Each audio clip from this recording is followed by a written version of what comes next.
Pokemon Go. Pokemon frickin' Go. I have never seen a game get this big this fast. Facebook feed, Pokemon Go.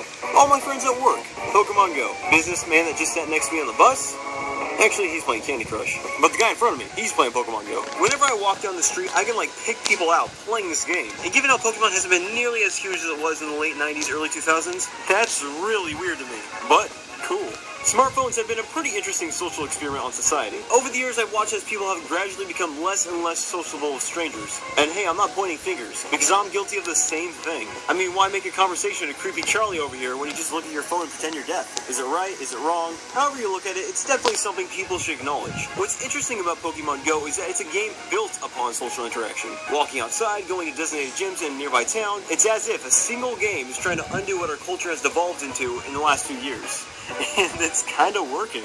So we're talking 11 at night. I'm walking downtown with a few buds, and around us, tons and tons, large groups of people all playing Pokemon at 11 at night.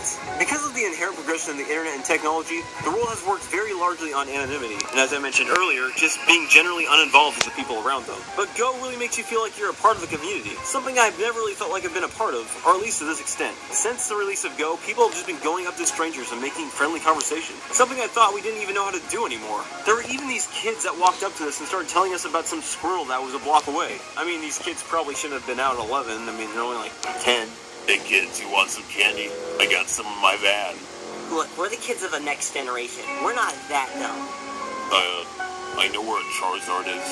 Well, then what are you waiting for? Drive the damn car! But still, it's pretty fascinating how one single game can change how strangers interact with each other. So after sucking Go's damn cock this whole time, you would probably guess I'm a huge fan of the game, right? No.